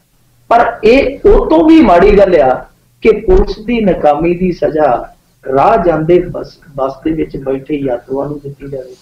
मैं विजुअल देखदा पिया सां, एक बीबी ने चक के इट मारी राजकरण वीर जी, जिहड़ा फ्रंट शीशा हुंदा है ड्राइवर वाला, ਉਹਦੇ ਵਿੱਚ ਇੱਟ ਮਾਰੀ। ਹੁਣ ਪਤਾ ਨਹੀਂ ਗਾ ਇੱਟ ਕਿਤੇ ਵੱਜੀ ਹੈ ਜਾਂ ਨਹੀਂ ਵੱਜੀ, ਪਰ ਸ਼ੀਸ਼ਾ ਤੜਕ ਤੇ ਨਹੀਂ ਟੁੱਟ ਗਿਆ। ਹੁਣ ਗਾਂ ਜਾ ਕੇ ਕਿਸੇ ਦੇ ਸਿਰ 'ਚ ਵੱਜੇ ਉਹ ਵੀ ਫੌਤ ਹੋ ਜਾਵੇ ਤੇ ਕੀ ਉਸ ਮੌਤ ਦੇ ਨਾਲ ਇਹਨਾਂ ਦਾ ਮੁੰਡਾ ਵਾਪਸ ਆ ਜਾਣਾ। ਪਰ ਦੂਜੀ ਜਿਹੜੀ ਮੌਤ ਹੋਈ ਨੂੰ ਪਏਗੀ ਜਾਂ ਜਿਹੜਾ ਕੋਈ ਸੱਟ ਪੇਟ ਦਾ ਸ਼ਿਕਾਰ ਹੋ ਗਿਆ, ਉਹਦੀ ਕੀ ਗਲਤੀ ਹੈ, ਉਹਦੀ ਕੀ ਗੁਨਾਹੀ ਹੈ। ਸੋ ਗੱਲ ਸੋਚਣ ਵਾਲੀ ਹੈ, ਵਿਚਾਰਨ ਵਾਲੀ ਹੈ। ਠੀਕ ਆ, ਤੁਹਾਨੂੰ ਲੱਗਦਾ ਕਿ ਪੁਲਿਸ ਨੂੰ ਪ੍ਰੈਸ਼ਰਾਈਜ਼ ਕੀਤੇ ਤੋਂ ਬਿਨਾਂ ਸਾਡੀ ਸੁਣਵਾਈ ਨਹੀਂ ਹੋਣੀ, ਉਹਦੇ ਲਈ ਢੰਗ ਤੁਹਾਡਾ ਇਹੋ ਜਿਹਾ ਹੋਣਾ ਚਾਹੀਦਾ ਕਿ ਕਿਸੇ ਨਿਰਦੋਸ਼ ਨੂੰ ਉਹਦੀ ਸਜ਼ਾ ਨਾ ਭੁਗਤਣੀ ਪਵੇ, ਕਿਸੇ ਰਾਹਗੀਰ ਨੂੰ ਤਕਲੀਫ ਨਾ ਝੱਲਣੀ ਪਵੇ। ਰਜਿੰਦਰਾ ਹਸਪਤਾਲ ਦੇ ਲਾਗੇ ਤੇ ਬਹੁਤ ਸਾਰੇ ਮਰੀਜ਼ ਵੀ ਆਉਂਦੇ, ਮਰੀਜ਼ ਵੀ ਜਾਂਦੇ ਰਹਿੰਦੇ ਆ। ਸੋ ਉੱਥੇ ਇਹੋ ਜਿਹਾ ਮਾਹੌਲ ਬਣਾ ਦੇਣਾ ਮੇਰੇ ਖਿਆਲ ਦੇ ਨਾਲ ਸਿਆਣਪ ਵਾਲੀ ਗੱਲ ਨਹੀਂ ਸੀ। ਪਰ ਫਿਰ ਵੀ ਅਸੀਂ ਹਮਦਰਦੀ ਰੱਖਦੇ ਹਾਂ ਉਸ ਪਰਿਵਾਰ ਦੇ ਨਾਲ ਜਿਨ੍ਹਾਂ ਦਾ ਜਵਾਨ ਮੁੰਡਾ ਤੁਰ ਗਿਆ। ਪਰ ਜੋ ਉਹਨਾਂ ਨੇ ਉਤਪਾਤ ਕੀਤਾ ਉੱਥੇ ਜੋ ਕੀਤਾ ਉਹ ਵੀ ਕੋਈ ਚੰਗਾ ਸੰਦੇਸ਼ ਨਹੀਂ ਸੀ। ਜੀ ਜੀ ਮਿੰਟੂ ਜੀ, ਅਗਲੀ ਆਪਾਂ ਗੱਲ ਕਰੀਏ ਸ਼ਾਹਪੁਰ ਕੰਢੀ ਡੈਮ ਪ੍ਰੋਜੈਕਟ ਦਾ ਰੌਲਾ ਨਿਬੇੜਨ ਦੀ ਮੋਦੀ ਵੱਲੋਂ ਪਹਿਲ ਕਦਮੀ। ਦੇਖੋ ਇਹ ਨਰਿੰਦਰ ਮੋਦੀ ਸਾਹਿਬ ਦੀ ਜਿਹੜੀ ਪਹਿਲ ਕਦਮੀ ਹੈ ਇਹ ਇੱਕ ਚੰਗਾ ਕੰਮ ਹੈ। ਵੈਸੇ 3 ਤਰੀਕ ਨੂੰ ਮੇਰੇ ਖਿਆਲ ਦੇ ਨਾਲ ਪ੍ਰਿੰਸੀਪਲ ਸੈਕਟਰੀ ਲੈਵਲ ਦੀ ਜਿਹੜੀ ਮੀਟਿੰਗ ਸੱਦ ਲਈ ਗਈ ਹੈ। 2 ਧਿਰਾਂ ਹੋਣਗੀਆਂ, ਪੰਜਾਬ ਔਰ ਜੰਮੂ ਕਸ਼ਮੀਰ, ਤੀਸਰੀ ਧਿਰ ਕੇਂਦਰ ਦੀ ਹੋਏਗੀ, ਉਹ ਸਾਲਸੀ ਹੋਣਗੇ। ਵਿੱਚ ਪੈ ਕੇ ਹੋ ਸਕਦਾ ਕਿ ਕੋਈ ਨਾ ਕੋਈ ਇਹਦਾ ਹੱਲ ਕੱਢ ਲੈ। ਬਹੁਤ ਸਾਰੇ ਲੋਕਾਂ ਨੂੰ ਸ਼ਾਇਦ ਇਸ ਪ੍ਰੋਜੈਕਟ ਬਾਰੇ ਪਤਾ ਨਹੀਂ ਹੋਣਾ ਜੀ ਜੀ, ਔਰ ਕਈ ਤੇ ਇਹੋ ਜਿਹੇ ਹੋਣੇ ਆਪਣੀ ਪੀੜ੍ਹੀ ਵਾਲੇ ਜਿਹੜੇ ਉਸ ਪ੍ਰੋਜੈਕਟ ਦਾ ਨੀਂਹ ਪੱਥਰ ਰੱਖਣ ਤੋਂ ਬਾਅਦ ਚੱਲੇ ਆ। ਇਹ ਦਰਅਸਲ 1989 ਦੇ ਵਿੱਚ ਪ੍ਰੋਜੈਕਟ ਸ਼ੁਰੂ ਹੋਇਆ ਸੀ ਰਾਜਕਰਨ ਜੀ। ਇਹ ਪ੍ਰੋਜੈਕਟ ਕੀ ਆ? ਇਹ ਪ੍ਰੋਜੈਕਟ ਹੈ ਜਿਹੜਾ ਵੈਸੇ ਸ਼ਾਹਪੁਰ ਕੰਢੀ ਦਾ ਪ੍ਰੋਜੈਕਟ ਹੈ, ਪਰ ਇਹ ਰਣਜੀਤ ਸਾਗਰ ਡੈਮ ਦਾ ਹੀ ਇੱਕ ਹਿੱਸਾ ਵਾ। ਮਤਲਬ ਕੀ ਹੈ ਕਿ ਦੇਖੋ ਰਣਜੀਤ ਸਾਗਰ ਤੇ ਜਿਹੜੀ ਬਿਜਲੀ ਬਣਦੀ ਹੈ ਉਹ ਬਣਦੀ ਹੈ ਅੱਧੇ ਪਾਣੀ ਦੀ। ਅੱਧਾ ਪਾਣੀ ਹੈ ਜਿਹੜਾ ਉਹ ਬਚਾਉਣਾ ਪੈਂਦਾ, ਕਿਉਂਕਿ ਜੇ ਛੱਡਦੇ ਹੋ ਰਾਵੀ ਚ ਜਾਂਦਾ, ਰਾਵੀ ਚ ਗਿਆ ਪਾਣੀ ਜਿਹੜਾ ਮੁੜ ਕੇ ਪਾਕਿਸਤਾਨ ਨੂੰ ਚਲੇ ਜਾਂਦਾ, ਭਾਰਤ ਦੇ ਕੰਮ ਨਹੀਂ। ਜਦ ਕਿ ਜਿਹੜੀ ਇੰਡਸ ਵਾਟਰ ਟ੍ਰੀਟੀ ਹੈ ਉਹਦੇ ਤਹਿਤ ਭਾਰਤ ਦਾ ਉਹਦੇ ਤੇ ਹੱਕ ਆ। ਭਾਰਤ ਦਾ ਜਿਹੜਾ ਹੱਕੀ ਪਾਣੀ ਹੈ ਉਹ ਪਾਕਿਸਤਾਨ ਨੂੰ ਤੁਰਿਆ ਜਾਵੇ, ਉਹ ਥੋੜਾ ਜਿਹਾ ਗਲਤ ਹੋ ਜਾਂਦਾ ਕੰਮ। ਇਸੇ ਕਰਕੇ ਇਹਨਾਂ ਨੇ ਹੱਲ ਕੱਢਿਆ ਸੀ, ਉਹ ਇਹ ਸੀਗਾ ਕਿ ਜਦੋਂ ਰਣਜੀਤ ਸਾਗਰ ਡੈਮ ਦੇ ਵਿੱਚੋਂ ਬਿਜਲੀ ਬਣ ਜਾਏਗੀ, ਜਿਹੜਾ ਪਾਣੀ ਹੈ ਉਹਨੂੰ ਥੱਲੇ ਨੂੰ ਸੁੱਟ ਦਿੱਤਾ ਜਾਵੇ। ਤਕਰੀਬਨ 10 ਕਿਲੋਮੀਟਰ ਥੱਲੇ ਆ ਕੇ ਇਹਨਾਂ ਨੇ ਇਹ ਪ੍ਰੋਜੈਕਟ ਲਾਇਆ ਸੀ ਸ਼ਾਹਪੁਰ ਕੰਢੀ ਦਾ। ਉੱਥੇ ਜਦੋਂ ਪਾਣੀ ਡਿੱਗੇਗਾ, ਉਸ ਪਾਣੀ ਦੇ ਵਿੱਚ ਦੋਵਾਂ ਪਾਸਿਆਂ ਤੇ 40-40 ਮੈਗਾਵਾਟ ਦੇ 4 ਵੱਡੇ ਆ ਜਿਹੜੇ ਉਹ ਬਿਜਲੀ ਵਾਲੇ ਯੰਤਰ ਲਾ ਦਿੱਤੇ ਜਾਣਗੇ। ਬਿਜਲੀ ਬਣਾਉਣ ਵਾਲੇ 8 ਜਿਹੜੇ ਆ ਉਹ ਛੋਟੇ-ਛੋਟੇ ਯੂਨਿਟਾਂ ਲਾ ਦਿੱਤੀਆਂ ਜਾਣ। ਇਸ ਤਰ੍ਹਾਂ ਇਹਨਾਂ ਦਾ ਪ੍ਰੋਜੈਕਟ ਸੀਗਾ ਕਿ 168 ਮੈਗਾਵਾਟ ਬਿਜਲੀ ਹੈ ਜਿਹੜੀ ਉੱਥੇ ਪੈਦਾ ਕਰਿਆ ਕਰਾਂਗੇ। ਔਰ ਨਾਲ ਹੀ ਇਹਦੇ ਚ ਇੱਕ ਬੈਨੀਫਿਟ ਇਹ ਸੀਗਾ ਕਿ ਜਿਹੜਾ ਪਾਣੀ ਹੈ ਉਹ ਹੇਠਾਂ ਨੂੰ ਇੱਧਰ ਨੂੰ ਪੰਜਾਬ ਨੂੰ ਕੱਢ ਦਿਆਂਗੇ, ਤਾਂ ਉਹਦਾ ਫਾਇਦਾ ਪੰਜਾਬ ਨੂੰ ਇਹ ਹੋਏਗਾ ਕਿ ਪੰਜਾਬ ਦੀ ਲਗਭਗ 2 ਲੱਖ ਹੈਕਟੇਅਰ ਜ਼ਮੀਨ, ਜਾਂ ਕਹਿ ਲਈਏ ਪੰਜਾਬੀ ਦੇ ਵਿੱਚ ਕਿੱਲਿਆਂ ਚ, ਤੇ 5 ਲੱਖ ਕਿੱਲਿਆਂ ਨੂੰ ਉਹ ਸਿੰਜਾਈ ਹੈ ਜਿਹੜੀ ਮਿਲੇਗੀ ਉਸ ਪਾਣੀ ਦੇ ਨਾਲ। ਪੰਜਾਬ ਨੂੰ ਬਹੁਤ ਵੱਡਾ ਫਾਇਦਾ ਸੀ। ਸੋ ਫਿਰ ਇਹ ਕੰਮ ਚੱਲਿਆ, ਪਰ ਬਾਅਦ ਦੇ ਵਿੱਚ ਇਹ ਕੰਮ ਅਟਕ ਗਿਆ। ਅਟਕ ਇਸ ਕਰਕੇ ਗਿਆ ਕਿਉਂਕਿ ਇਹ 2 ਰਾਜਾਂ ਦੇ ਦਰਮਿਆਨ ਹੋਇਆ ਕਿ ਸਮਝੌਤਾ ਸੀ। ਜੰਮੂ ਕਸ਼ਮੀਰ ਦੀ ਜ਼ਮੀਨ ਆਉਂਦੀ ਹੈ ਇਹਦੇ ਚ, ਜੰਮੂ ਕਸ਼ਮੀਰ ਦੀ ਜ਼ਮੀਨ ਤੋਂ ਇਲਾਵਾ ਪੰਜਾਬ ਦੀ ਕੁਝ ਜ਼ਮੀਨ ਆਉਂਦੀ ਹੈ ਇਸ ਪ੍ਰੋਜੈਕਟ ਦੇ ਵਿੱਚ। ਜੰਮੂ ਕਸ਼ਮੀਰ ਇਸ ਵੱਲੋਂ ਵਿਟਰ ਗਿਆ ਕਿਉਂਕਿ ਉਹ ਕਹਿੰਦਾ ਕਿ ਇੱਕ ਤੇ ਜਿਹੜਾ ਨੌਕਰੀਆਂ ਵਾਲਾ ਹਿੱਸਾ ਹੈ ਉਹਦੇ ਬਾਰੇ ਹੁਣ ਪੰਜਾਬ ਟਾਲ ਮਟੋਲ ਕਰਦਾ, ਕਿਉਂਕਿ ਉਹਨਾਂ ਨੇ 100 ਨੌਕਰੀ ਜਿਹੜੀ ਰਿਜ਼ਰਵ ਰੱਖੀ ਸੀ, ਯਾਨੀ ਕੋਟਾ ਰੱਖਿਆ ਸੀ ਤੇ 100 ਬੰਦਾ ਸਾਡਾ ਜਿਹੜਾ ਉਹ ਇਸ ਪ੍ਰੋਜੈਕਟ ਦੇ ਵਿੱਚ ਨੌਕਰ ਹੋਏਗਾ। ਦੂਜਾ ਉਹਨਾਂ ਨੇ ਕਿਹਾ ਸੀਗਾ ਕਿ ਬਿਜਲੀ ਦਾ ਕੁਝ ਹਿੱਸਾ ਜਿਹੜਾ ਉਹ ਸਾਨੂੰ ਤੁਸੀਂ ਦਿਓਗੇ, ਪੰਜਾਬ ਵਾਲਿਆਂ ਨੇ ਕਿਹਾ ਸੀ। ਇਹਨਾਂ ਨੇ ਕਿਹਾ ਸੀ ਠੀਕ ਹੈ, ਪਰ ਇਹ ਹੁਣ ਦਿੰਦੇ ਆ ਉਹਨਾਂ ਨੂੰ 3.5 ਰੁਪਏ ਪਰ ਯੂਨਿਟ ਦੇ ਹਿਸਾਬ ਨਾਲ ਕਿ ਅਸੀਂ ਤੁਹਾਨੂੰ ਬਿਜਲੀ ਦਿਆਂਗੇ, ਪਰ 3.5 ਰੁਪਏ ਪਰ ਯੂਨਿਟ ਦੇ ਹਿਸਾਬ ਨਾਲ ਦਿਆਂਗੇ। ਉਹ ਕਹਿੰਦੇ ਕਿ ਨਹੀਂ, ਇਹੋ ਜਿਹੀ ਕੀਮਤ ਤੇ ਤਾਂ ਕਿਤੋਂ ਵੀ ਬਿਜਲੀ ਲਈ ਜਾ ਸਕਦੀ ਹੈ, ਸਾਨੂੰ ਇਹ ਤੋਂ ਸਸਤੀ ਬਿਜਲੀ ਚਾਹੀਦੀ ਹੈ।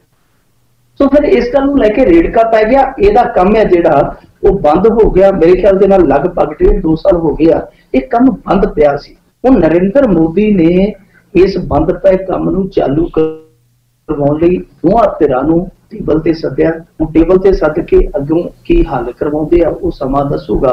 ਪਰ ਮੇਰੇ ਖਿਆਲ ਦੇ ਨਾਲ ਰਾਜਕਰਮਵੀਰ ਜੀ, ਜੋ ਇਹ ਕੋਸ਼ਿਸ਼ ਕੀਤੀ ਜਾ ਰਹੀ ਹੈ, ਇਸ ਕੋਸ਼ਿਸ਼ ਦਾ ਅੱਗੇ ਜਾ ਕੇ ਇੱਕ ਦੂਜਾ ਪੜਾਅ ਇਹ ਵੀ ਹੋ ਸਕਦਾ ਕਿ ਇਹ ਪਾਣੀ ਜਿਹਦੇ ਨਾਲ ਲਗਭਗ 5 ਲੱਖ ਏਕੜ ਰਕਬਾ ਸਾਡਾ ਸਿੰਜਿਆ ਜਾਣਾ, ਇਹ ਪਾਣੀ ਲਿਆ ਕੇ ਮੁੜ ਕੇ ਆਖਿਆ ਜਾਵੇ ਕਿ ਭਾਈ ਹੁਣ ਤੁਸੀਂ ਹਰਿਆਣੇ ਨੂੰ ਪਾਣੀ SYL ਦੇ ਥਰੂ ਦੇ ਦਿਓ ਤੇ ਤੁਹਾਡੀ ਬਹੁਤ ਸਾਰੀ ਲੋੜ ਹੈ ਜਿਹੜੀ ਉਹ ਇਸ ਪਾਣੀ ਨਾਲ ਪੂਰੀ ਹੋ ਗਈ। ਸੋ ਦੂਜਾ ਪੜਾਅ ਇਸ ਯੋਜਨਾ ਦਾ ਇਹ ਵੀ ਹੋ ਸਕਦਾ, ਪਰ ਉਹ ਸਿਰਫ ਕਿਆਫਾ ਹੈ। ਪਰ ਅੱਜ ਜੇ ਅਸੀਂ ਦੇਖੀਏ ਸਰਲ ਅਰਥਾਂ ਦੇ ਵਿੱਚ, ਤੇ ਜੇ ਪੰਜਾਬ ਇਸ ਪ੍ਰੋਜੈਕਟ ਨੂੰ ਦੁਬਾਰਾ ਸ਼ੁਰੂ ਕਰਵਾਉਣ ਚ ਕਾਮਯਾਬ ਹੋ ਜਾਂਦਾ, ਮੇਰੇ ਖਿਆਲ ਦੇ ਨਾਲ ਉਹ ਪੰਜਾਬ ਦੇ ਹਿੱਤਕਾਰੀ ਹੈ, ਕੋਈ ਪੰਜਾਬ ਦੇ ਵਿਰੋਧ ਦੇ ਵਿੱਚ ਨਹੀਂ। ਕਿਉਂਕਿ ਬਹੁਤ ਸਾਰਾ ਪਾਣੀ ਹੈ ਜਿਹੜਾ ਉਹ ਉਧਰ ਨੂੰ ਜਾ ਰਿਹਾ ਪਾਕਿਸਤਾਨ ਨੂੰ। ਬਹੁਤ ਸਾਰੀ ਬਿਜਲੀ ਜਿਹੜੀ ਰਣਜੀਤ ਸਾਗਰ ਡੈਮ ਤੇ ਹੋਰ ਬਣਾਈ ਜਾ ਸਕਦੀ, ਉਹ ਇਸ ਕਰਕੇ ਨਹੀਂ ਬਣਦੀ ਕਿਉਂਕਿ ਅੱਧਾ ਹੀ ਉਹ ਚੱਲਦਾ, ਅੱਧਾ ਪਾਣੀ ਹੈ ਜਿਹੜਾ ਪਿੱਛੇ ਰੋਕਿਆ ਜਾਂਦਾ। ਕਿਉਂਕਿ ਜੇ ਉਹ ਛੱਡਦੇ ਪੂਰੇ ਪਾਣੀ ਨਾਲ ਬਿਜਲੀ ਬਣਦੀ ਹੈ, ਉਹ ਜਿਹੜਾ ਅਗਲਾ ਪਾਣੀ ਹੈ ਉਹ ਫਿਰ ਰਾਵੀ ਚ ਸੁੱਟਣਾ ਪੈਂਦਾ, ਉਹ ਸਾਰਾ ਪਾਣੀ ਉਧਰ ਨੂੰ ਵੇਸਟ ਹੋ ਜਾਂਦਾ। ਸੋ ਮੇਰੇ ਖਿਆਲ ਦੇ ਨਾਲ ਇਹ ਜਿਹੜਾ ਨੁਕਤਾ ਹੱਲ ਹੋਣਾ ਚਾਹੀਦਾ, ਇਹਦੇ ਨਾਲ ਪੰਜਾਬ ਦਾ ਕੁਝ ਨਾ ਕੁਝ ਭਲਾ ਜ਼ਰੂਰ ਹੋਵੇ। ਜੀ ਜੀ ਜੀ। ਅਗਲੀ ਆਪਾਂ ਮਿੰਟੂ ਜੀ ਗੱਲ ਕਰ ਲਈਏ ਵੀ 8 ਕਿਲੋ ਹੈਰੋਇਨ ਚੋਰੀ ਕਰਕੇ ਵੇਚ ਦਿੱਤੀ ਪੁਲਿਸ ਵਾਲਿਆਂ ਨੇ ਹੀ। ਦੇਖੋ ਇਦਾਂ ਦੀਆਂ ਖਬਰਾਂ ਰਾਜਕਰਮਵੀਰ ਜੀ ਨਿਰੰਤਰ ਆ ਰਹੀਆਂ। ਜਿਸ ਦਿਨ ਦਾ ਅੰਦਰਜੀਤ ਬਣਿਆ ਉਸ ਦਿਨ ਦੀਆਂ ਬਹੁਤ ਹੀ ਖਬਰਾਂ ਆਉਂਦੀਆਂ ਨੇ। ਇਹ ਖਬਰ ਜਿਹੜੀ ਹੈ ਹੁਣ ਫਾਜ਼ਿਲਕਾ ਦੇ ਨਾਲ ਰਿਲੇਟਡ ਹੈ ਕਿ ਉੱਥੇ ਮਾਲਖਾਨੇ ਦੇ ਵਿੱਚੋਂ ਮਾਲ ਕੱਢਿਆ ਗਿਆ ਸੀਗਾ, ਜਿਹਦੇ ਵਿੱਚ ਕੁਝ ਪੁਲਿਸ ਵਾਲੇ ਨਾਮਜ਼ਦ ਕੀਤੇ ਸਨ। ਮੇਜਰ ਸਿੰਘ ਥਾਣੇਦਾਰ ਵੀ ਫੜਿਆ, ਉਹ ਇਸ ਮਾਲਖਾਨੇ ਦਾ ਇੰਚਾਰਜ ਸੀ। ਉਹਦੇ ਨਾਲ ਇੱਕ ਹੌਲਦਾਰ ਉਸੇ ਪਿੰਡ ਦਾ ਸੀ ਜਿਸ ਪਿੰਡ ਦਾ ਮੇਜਰ ਸਿੰਘ ਸੀ, ਉਹ ਵੀ ਨਾਮਜ਼ਦ ਕੀਤਾ ਗਿਆ ਸੀ। ਉਹਨੂੰ ਪਹਿਲਾਂ ਫੜਿਆ ਗਿਆ ਸੀ, ਉਹਦੀ ਜ਼ਮਾਨਤ ਹੋ ਗਈ। ਉਸ ਤੋਂ ਬਾਅਦ ਉਹਦੇ ਟੱਬਰ ਨੂੰ ਚੁੱਕ ਲਿਆ। ਜਦੋਂ ਮੇਜਰ ਸਿੰਘ ਫੜਿਆ ਗਿਆ ਉਹਨੇ ਨਾਂ ਲਿਆ, ਪਰ ਉਹ ਉਦੋਂ ਤੱਕ ਜ਼ਮਾਨਤ ਕਰਵਾ ਚੁੱਕਾ ਸੀ ਹੌਲਦਾਰ। ਫਿਰ ਉਹਦੇ ਟੱਬਰ ਨੂੰ ਫੜਿਆ ਗਿਆ ਕਿ ਮੇਜਰ ਸਿੰਘ ਸੁਰਜੀਤ ਸਿੰਘ ਜਿਹੜਾ ਹੌਲਦਾਰ ਹੈ ਉਹ ਪੇਸ਼ ਹੋਵੇ, ਪਰ ਉਹ ਇਸ ਨਮੋਸ਼ੀ ਦਾ ਮਾਰਿਆ ਮੁੜ ਕੇ ਕਿਸੇ ਟਰੱਕ ਥੱਲੇ ਆ ਕੇ ਖੁਦਕੁਸ਼ੀ ਕਰ ਗਿਆ ਸੀ। ਇੱਕੋ ਪਿੰਡ ਦੇ ਸਨ ਦੋਵੇਂ, ਇੱਕ ਥਾਣੇਦਾਰ ਔਰ ਮਰਨ ਵਾਲਾ ਜਿਹੜਾ ਹੌਲਦਾਰ ਸੁਰਜੀਤ ਸਿੰਘ। ਹੁਣ ਮੇਜਰ ਸਿੰਘ ਜਦੋਂ ਇਹਨਾਂ ਨੇ ਫੜਿਆ, ਵੈਸੇ ਉਹ ਸੁਪਰੀਮ ਕੋਰਟ ਤੱਕ ਗਿਆ, ਉਹਨੇ ਜ਼ਮਾਨਤ ਕਰਾਉਣ ਦੀ ਬੜੀ ਕੋਸ਼ਿਸ਼ ਕੀਤੀ ਪਰ ਉਹ ਨਾਕਾਮਯਾਬ ਰਿਹਾ। ਫਿਰ ਜਦੋਂ ਅਰੈਸਟ ਹੋਇਆ, ਪੁੱਛਗਿੱਛ ਹੋਈ, ਉਹਦੇ ਚੋਂ ਕੀ ਨਿਕਲਿਆ, ਉਹ ਵੀ ਇੰਦਰਜੀਤ ਸਿੰਘ ਵਾਂਗੂ ਇੱਕ ਤਰ੍ਹਾਂ ਨਾਲ ਕਹਿ ਲਈਏ ਕਿ ਹਾਲ ਤੇ ਕੜੀ ਕੁਝਾ ਭੇਦੀ ਹੈ। ਸਾਹਮਣੇ ਨਹੀਂ ਆਇਆ ਕਿ ਉਹਨੇ ਇਹ ਜਿਹੜੀ ਹੈਰੋਇਨ ਕੱਢ ਕੇ ਜਾਂ ਉਹਦੇ ਸਾਥੀਆਂ ਨੇ ਇਹ ਹੈਰੋਇਨ ਜਿਹੜੀ ਕੱਢ ਕੇ ਆਖਰ ਵੇਚੀ ਤੇ ਵੇਚੀ ਕਿਨੂੰ।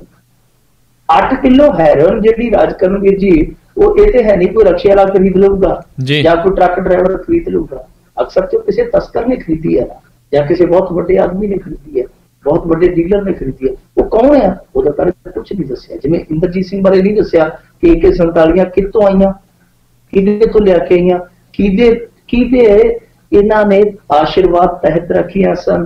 ਉਹ ਜਿਹੜੀ ਉਹਦੇ ਘਰੋਂ 7-8 ਕਿਲੋ ਹੈਰੋਇਨ ਫੜੀ ਗਈ, ਉਹ ਕਿੱਥੇ ਲਿਜਾਣੀ ਸੀ, ਕਿੱਥੋਂ ਆਈ, ਇਹਨਾਂ ਸਾਰੇ ਸਵਾਲਾਂ ਦਾ ਕਿਸੇ ਵੀ ਜਵਾਬ ਨਹੀਂ। ਇਸੇ ਤਰ੍ਹਾਂ ਇਸ ਮਾਮਲੇ ਦੇ ਵਿੱਚ ਵੀ ਸਵਾਲ ਆ ਕਿ ਮੇਜਰ ਸਿੰਘ ਤੋਂ ਜੋ ਪੁੱਛਗਿੱਛ ਹੋਈ ਉਹਦਾ ਸਿੱਟਾ ਕੀ ਹੈ, ਕੁਛ ਵੀ ਨਹੀਂ ਦੱਸਿਆ ਜਾ ਰਿਹਾ। ਪਰ ਇਹਦੇ ਵਿੱਚ ਇੱਕ ਚੀਜ਼ ਜਿਹੜੀ ਹੈ ਉਹ ਕਨਫਰਮ ਹੋ ਗਈ ਕਿ ਇਹਨਾਂ ਨੇ ਸੈਂਪਲਿੰਗ ਵਾਸਤੇ ਸਮਾਨ ਜਿਹੜਾ ਬਚਿਆ ਕੁਛ ਸੀ ਭੇਜਿਆ। ਉਥੋਂ ਲੈਬੋਰਟਰੀ ਦੇ ਵਿੱਚੋਂ ਜਿਹੜੀ ਰਿਪੋਰਟ ਆਈ ਆ, ਉਹ ਕਹਿੰਦੇ ਭਾਈ ਸਾਹਿਬ ਇਹਦੇ ਵਿੱਚ ਹੁਣ ਕੁਛ ਵੀ ਹੈ ਨਹੀਂ, ਜੇ ਤੁਸੀਂ ਚਾਹੋ, ਉਹ ਕਹਿੰਦੇ ਜੇ ਪਿੱਤ ਪੁੱਤ ਨਿਕਲੀ ਹੈ ਤੇ ਆਪਦੇ ਪਿੰਡੇ ਤੇ ਮੰਨ ਲਓ, ਪਿੱਤ ਤੁਹਾਡੀ ਠੀਕ ਹੋ ਜਾਏਗੀ। ਜੇ ਤੁਸੀਂ ਇਹਨੂੰ ਪੀਣਾ ਚਾਹੋ ਜਾਂ ਖਾਣਾ ਚਾਹੋ, ਇਹ ਤੁਹਾਡੇ ਨਸ਼ੇ ਵਾਲੇ ਕੀੜੇ ਨਹੀਂ ਮਾਰ ਸਕਦੀ, ਕਿਉਂਕਿ ਇਹਦੇ 'ਚ ਸਮਾਨ ਹੈ ਹੀ ਨਹੀਂ, ਸਮੈਕ ਹੈਰੋਇਨ ਹੈ ਹੀ ਨਹੀਂ, ਕਿਉਂਕਿ ਇਹਨਾਂ ਨੇ ਕੱਢ ਕੇ ਇਹਦੀ ਥਾਂ ਤੇ ਆ ਜਿਹੜਾ ਟੈਲਕਮ ਪਾਊਡਰ ਹੁੰਦਾ ਉਹ ਭਰ ਦਿੱਤਾ, ਮਤਲਬ ਜਿਹੜਾ ਪਿੰਡੇ ਨੂੰ ਆਪਾਂ ਪਾਊਡਰ ਲਾਉਣੇ ਆ ਉਹ ਭਰ ਦਿੱਤਾ। ਸੋ ਉੱਥੋਂ ਜਿਹੜੀ ਰਿਪੋਰਟ ਆਈ ਆ ਉਹ ਹੈਰਾਨ ਕਰਦੀ ਹੈ ਤੇ ਦੱਸਦੇ ਆ ਕਿ 8 ਕਿਲੋ ਹੈਰੋਇਨ ਹੈ ਜਿਹੜੀ ਉਹ ਫੈਕਟਰਾਂ ਚੋਂ ਕੱਢੀ ਗਈ ਹੈ। ਮੈਂ ਕੱਲ ਵੀ ਕਿਹਾ ਸੀਗਾ ਕਿ ਇਹ ਖੇਡ ਹਰੇਕ ਥਾਂ ਤੇ ਖੇਡੀ ਜਾਂਦੀ ਹੈ ਰਾਜਕਰਨਵੀਰ ਜੀ। ਜਿੱਥੇ ਫੜਿਆ ਗਿਆ ਉਹ ਚੋਰ ਆ, ਜਿਹੜਾ ਕੋਈ ਬਚ ਗਿਆ ਉਹ ਚਤਰ ਹੈ। ਸੋ ਇਹ ਹਰੇਕ ਮਾਲਖਾਨੇ ਦੇ ਵਿੱਚ ਖੇਡ ਖੇਡੀ ਗਈ ਹੈ। 20 ਸਾਲ ਇਸੇ ਤਰ੍ਹਾਂ ਚੱਲਿਆ। ਤੁਹਾਨੂੰ ਯਾਦ ਹੋਣਾ 85 ਤੋਂ 95 ਵਾਲਾ ਦੌਰ, ਜਦੋਂ ਕੈਟ ਸਿਸਟਮ ਵੀ ਚੱਲਦਾ ਸੀ, ਖੜਕੂਵਾਦ ਦਾ ਜ਼ੋਰ ਵੀ ਸੀਗਾ। ਉਹ ਇੱਕ ਨਹੀਂ ਹੈ ਕਿ 47 ਅਸੀਂ ਪੜ੍ਹਦੇ ਹੁੰਦੇ ਸੀ ਛੋਟੇ ਹੁੰਦੇ, ਉਹ ਪਈਆਂ ਹੁੰਦੀਆਂ ਸੀ ਨਾਲ ਮਰਿਆਂ ਦੇ, ਇਹਦੇ ਤੋਂ AK-47 ਫੜੀ ਗਈ, ਇਹਦੇ ਤੋਂ AK-47 ਫੜੀ ਗਈ। ਉਹ 47 ਆਖਰ ਕਿੱਧਰ ਗਈਆਂ? ਮਾਲਖਾਨਿਆਂ 'ਚ ਹੀ ਰੱਖੀਆਂ ਹੋਣਗੀਆਂ। ਉਹ ਕਰਤਾਰਪੁਰ ਦੇ ਵਿੱਚੋਂ ਥਾਣੇ 'ਚ ਵੀ 2 ਗਾਇਬ ਆ, ਪਤਾ ਨਹੀਂ ਕਿੱਥੋਂ ਕਿੱਥੋਂ ਗਾਇਬ ਹੋਣਗੀਆਂ। ਇੰਨੇ ਹਥਿਆਰ ਜਿਹੜੇ ਫੜੇ ਆ ਉਹ ਕਿਸੇ ਨੇ ਵੇਖੇ ਹੀ ਨਹੀਂ। ਇੰਨਾ ਸਮਾਨ ਫੜਿਆ ਗਿਆ, ਇੰਨਾ ਨਸ਼ਾ ਫੜਿਆ ਗਿਆ, ਕਿਸੇ ਨੇ ਜਾ ਕੇ ਚੈੱਕ ਹੀ ਨਹੀਂ ਕੀਤਾ ਕਦੇ ਕਿ ਕੀ ਵਾਕਈ ਉਹ ਨਸ਼ਾ ਜਿਹੜਾ ਮਾਲਖਾਨਿਆਂ 'ਚ ਸੁਰੱਖਿਅਤ ਹੈ ਜਾਂ ਉਹ ਟਿਕਾਣਿਆਂ ਤੇ ਪਹੁੰਚਾ ਦਿੱਤਾ ਗਿਆ। ਮੇਰੇ ਅੱਜ ਵੀ ਖਿਆਲ ਦੇ ਨਾਲ ਇਹ ਇਸ ਤਰ੍ਹਾਂ ਹੋਣਾ ਚਾਹੀਦਾ ਕਿ ਹਰੇਕ ਮਾਲਖਾਨੇ ਦਾ ਜਿਹੜਾ ਸਟਾਕ ਹੈ ਕਿਤੇ ਚੈੱਕ ਕੀਤਾ ਜਾਵੇ ਕਿ ਉਹ ਜਿੰਨੀ ਕੁਆਂਟੀਟੀ ਸੀ ਕਿ ਉਨੀ ਕੁਆਂਟੀਟੀ ਦੇ ਵਿੱਚ ਮੌਜੂਦ ਹੈ। ਦੂਸਰਾ ਹੈ ਕਿ ਸਾਰਿਆਂ ਦੀ ਰੀਸੈਂਪਲਿੰਗ ਹੋਣੀ ਚਾਹੀਦੀ ਹੈ। ਜਿੰਨੇ ਵੀ ਖਾਸ ਤੌਰ ਤੇ ਡਰੱਗਸ ਨਾਲ ਜੁੜੇ ਕੇਸ ਹੈ, ਨਸ਼ੇ ਨਾਲ ਜੁੜੇ ਕੇਸ ਹੈ, ਸਾਰਿਆਂ ਦੀ ਰੀਸੈਂਪਲਿੰਗ ਹੋਣੀ ਚਾਹੀਦੀ ਹੈ ਕਿ ਕੀ ਜੋ ਇਹਨਾਂ ਨੇ ਉਹ ਨਸ਼ਾ ਰੱਖਿਆ ਤੈਅ ਮਾਤਰਾ 'ਚ ਕਰਕੇ ਕਿ ਇਹ ਇਹਨਾਂ ਫੜਿਆ ਕਿ ਉਹ ਉਹਨਾਂ ਵਾਕਿਆ ਹੀ ਹੈ। ਜੀ, ਤੇ ਬਿਲਕੁਲ ਮਿੰਟੂ ਜੀ, ਤੇ ਮਿੰਟੂ ਜੀ ਬਹੁਤ ਤੁਹਾਡਾ ਧੰਨਵਾਦ ਕਰਦੇ ਹਾਂ। ਅੱਜ ਦੇ ਪ੍ਰੋਗਰਾਮ ਦਾ ਸਮਾਂ ਹੁਣ ਇੱਥੇ ਹੀ ਸਮਾਪਤ ਹੈ। ਅਗਲੇ ਜਿਹੜਾ ਜੀ ਹਫ਼ਤੇ ਦੇ ਵਿੱਚ ਫਿਰ ਮਿਲਾਂਗੇ। ਉਦੋਂ ਤੱਕ ਲਈ ਤੁਹਾਨੂੰ ਸਾਰਿਆਂ ਨੂੰ ਹੀ ਬਹੁਤ ਪਿਆਰ ਸਤਿਕਾਰ ਸਹਿਤ ਦੋਨੋਂ ਜੁੜ ਕੇ ਨਿੱਘੀ ਜਿਹੀ ਸਤਿ ਸ਼੍ਰੀ ਅਕਾਲ ਜੀ। ਸਤਿ ਸ਼੍ਰੀ ਅਕਾਲ। ਤੇ ਸਰੋਤਿਓ, ਪ੍ਰੋਗਰਾਮ ਹੁਣ ਸਮਾਪਤ ਹੈ ਤੇ ਫਿਰ ਅਗਲੇ ਪ੍ਰੋਗਰਾਮ ਦੇ ਵਿੱਚ ਮੁਲਾਕਾਤ ਹੋਵੇਗੀ। ਬਹੁਤ ਹੀ ਪਿਆਰ ਸਤਿਕਾਰ ਸਹਿਤ ਦੋਨੋਂ ਅੱਜ ਜੁੜ ਕੇ ਨਿੱਘੀ ਜਿਹੀ ਸਤਿ ਸ਼੍ਰੀ ਅਕਾਲ। ਜਿਉਂਦੇ ਵਸਦੇ ਰਹੋ, ਹੱਸਦੇ ਖੇਲਦੇ ਰਹੋ, ਸੁਣਦੇ ਰਹੋ ਪੰਜਾਬੀ ਰੇਡੀਓ USA।